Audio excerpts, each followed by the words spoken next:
Welcome back to the third mission of the Combat Mission Shock Force 2 US Marine campaign. In the last two missions, the Marines have secured a beachhead at Al Hamadiyah, but before we can start the drive through the mountains to our ultimate objective of Homs, we need a more substantial logistics base.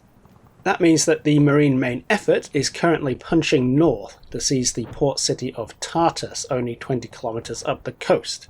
And our task in this mission is to screen that main effort from any Syrian counterattacks coming out of the hills to the east. One key feature here is a large ravine running east to west, which provides a natural obstacle to movement. Golf Company is operating a series of OPs and foot patrols on the southern side of this ravine, which is slightly lower than the northern side. That means that the Marine deployment zone here is overlooked, a problem compounded by the shape of the slope. The Marine hill is concave. It has a very gentle crest and then a very steep drop-off, meaning that troops need to be far forward to cover the lower forward slope, but the upper forward slope is very long and exposed to the far side of the valley. This presents a bit of a tactical conundrum. Holding the military crest to eliminate the dead ground at the foot of the slope means deploying well forward and being exposed to any Syrian supporting elements across the ravine. But defending further back gives up fields of fire and allows the enemy to get much closer than they could otherwise. Switching between the two positions means covering the relatively open ground between crest and military crest, which, if dominated by enemy fire, will be a bad idea. The valley is covered in orchards, so while it's not completely devoid of concealment, it is literally patchy. There are two roads on the map. On the left, a dirt track runs across the ravine from north to south, cutting through at either end. On the right, a more substantial road follows the edge of the valley round before heading south. Given the terrain, these two roads are going to be the most likely exit points for enemy forces trying to punch through here, especially if they have any vehicles with them. The briefing doesn't really give much detail on this front. It just points out that the 4th Coastal Defence Battalion has been all but destroyed, and any attacking elements will be low grade with limited mechanised and armoured support. That could mean almost anything, which is a concern when thinking about range envelopes and that awkward concave slope. Starting off in position, I have 2nd Platoon Golf Company, 3 squads, 2 M240 teams and a small team, backed up by an FO and a Javelin team from the company HQ, with the caveat that the MMGs and the FO are confined to deployment zones out on the flanks. Although they do start off with 2 2-tube sections of 60mm mortars on call, and a section of 81s will come online soon, 2nd Platoon will be on its own until the 15-minute mark when 3rd Platoon will arrive in AAVs, acting in its role as the QRF. Not long after that, the USS Samson will be in position to offer naval gunfire support. There are 50 minutes on the clock, and the vast majority of victory points on the table are related to mashing the enemy. There are 500 points available for killing them and breaking their stuff, another 100 for causing more than 70% casualties, and a final 100 for keeping Marine casualties below 50%. That last one is something I skimmed over the first time I read the briefing, but coming back to it, getting extra points for keeping half of your force alive is generally something you see for the Syrians, not for the NATO forces in Shock Force, so this could be another indicator that this battle will be tough. Overall, I'm not sure how to approach this. I do not like this ground. This is bad ground for a light infantry force if the enemy makes basically sensible decisions like using the high ground across the ravine as a support by fire position. So I'm going to sacrifice depth for protection, at least to start with. I want to begin with my infantry squads back at the crest, not up at the military crest, because I think that an infantry firefight against troops at closer range in the orchards on top of the hillside is going to be less risky than sitting under the potential guns of the enemy across the ravine. If there are no enemy support by fire elements, I can always move forward. The M240s and the FO are confined to their own deployment zones on the flanks anyway, so I can't move them, but they're in good positions to watch the opposite slope, so they can give me some early warning and direct fires. The Javelin team is in a similar position, occupying some foxholes on the highest point of my side of the valley, which I've dubbed the Crow's Nest. This will all do to begin with. As the situation develops, I can reevaluate. Immediately on starting off, my Marines spot a pair of BTRs. They start moving towards the centre, while the pre-battle spot beside them resolves into an ATGM team. I'd already decided to hit this with the 60mm mortars, so it gets a good pasting right away, but the initial Syrian force looks a lot like a recon platoon. This is quickly reduced to half a recon platoon as the Javelin team in the Crow's Nest deletes one of the BTRs. The other one stops and the passengers start to dismount, but they hang around for too long after getting out, and I'm able to bring another 60mm mortar mission in on top of them. The remaining BTR rolls off into the dead ground at the bottom of the ravine, but I'm pretty happy with how this initial engagement panned out. Sure, I might rather that the Javelin team didn't use one of its 2 missiles on a mere BTR, but that recon platoon has been almost completely neutralised. More importantly, my decision to deploy further back looks like it's paid off. It's easy to scoff at the BTR, but if I had had squads on the military crest, they would have been exposed to heavy machine gun fire without being able to do that much about it. This judgment is backed up a few turns later when more Syrians turn up. The enemy is clearly throwing a BTR formation into this fight, though their infantry is advancing dismounted.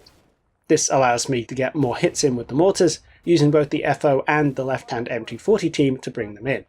I'd much rather I had the light mortars with me on the map for direct fire, but they're still doing good work. Things aren't exactly going great though. On the right, 3rd Squad is taking pot shots at enemy infantry they see moving about on the far side of the ravine, and they attract the attention of the BTRs. 3rd Squad is over there because I need some bodies over on my right flank to help contest the road, but the gentle crest of the hill never dips down into a reverse slope over here, so they're exposed in an orchard. Where the BTRs can see down the rows of trees, they can get bursts of HMG fire off. It's not the most effective fire, but they do manage to inflict a few casualties. After a few turns of this, I decide that the long-range pot shots aren't worth the risk and start shuffling 3rd Squad a little bit further back, looking for some better micro-terrain, trying to find the grass or undergrowth I should have set them up in, instead of the open dirt beneath the trees. Luckily, it looks like the Syrians are taking their time getting their acts together. As the 81s come online, I'm able to catch a couple of squads hanging around some buildings in the centre, but at about the 50-minute mark, the enemy start moving forward. This advance resolves into 2 broad pushes, up through a small wood on my right and directly up the centre towards the Crow's Nest.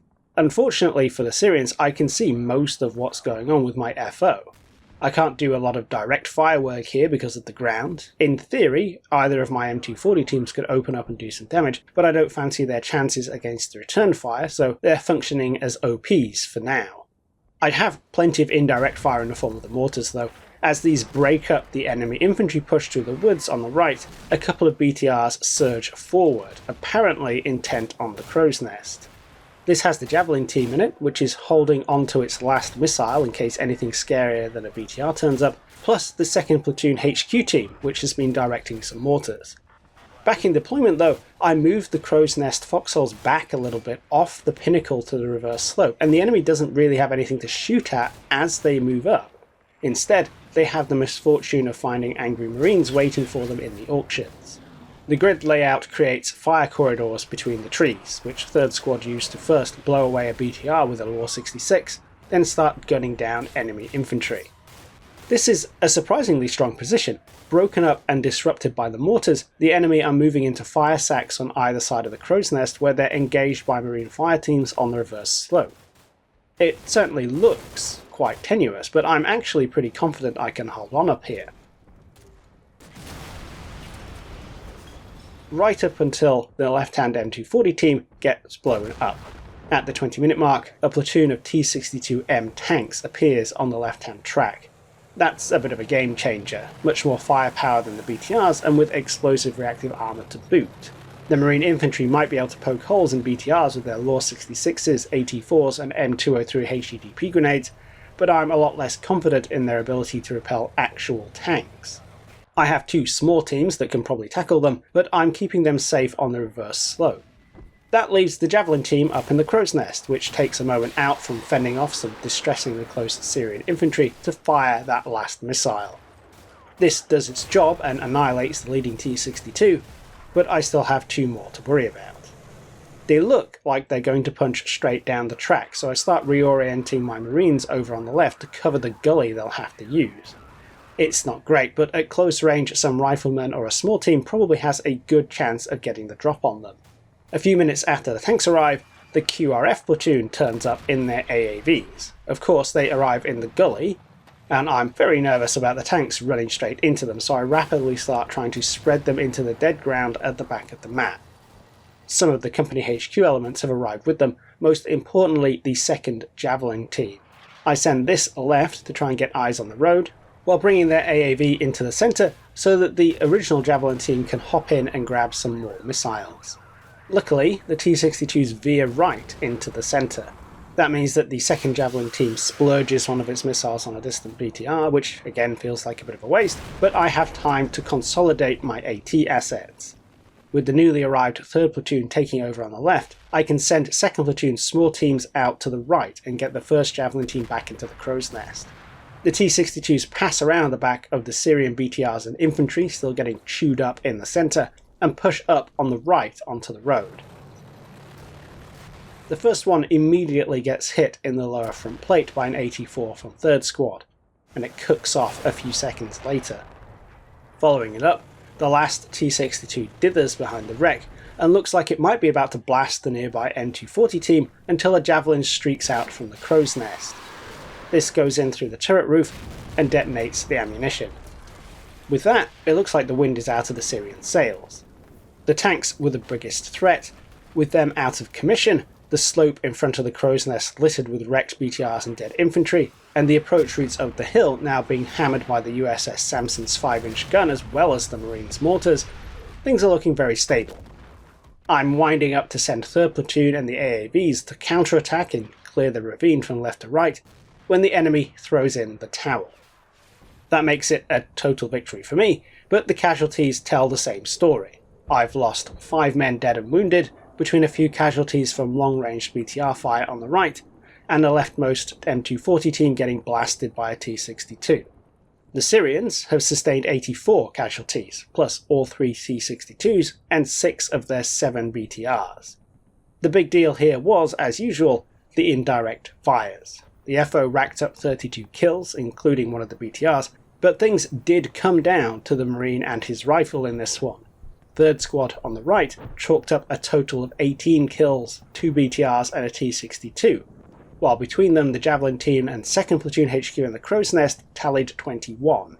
While some of this was by taking out vehicles and directing mortars, they also had to defend themselves up there. Fundamentally, I think this battle definitely came down to understanding the ground. That choice between fighting forward from the military crest or holding back and fighting from the reverse slope was key. If I had deployed forward, my Marines would have been subject to an awful lot more direct fire from all those BTRs that they would mostly have just had to suck up. Staying back basically denied the Syrians targets to engage, and I was able to disrupt their attack with mortars and later naval gunfire, to the point that they were easy pickings for Marine riflemen as they came over the crest trying to take the Crow's Nest. Sometimes it just comes down to that one decision. With this counterattack dealt with though, both the beachhead and the push on Tartus remain unthreatened. With the port secure, the Marines can start thinking about striking inland towards the city of Homs. Hope you all enjoyed this one and found it interesting. If you'd like to see these videos early and support the channel, you can do so via Patreon or YouTube memberships. Whether you do or not, thanks for watching, and I'll catch you in the next video.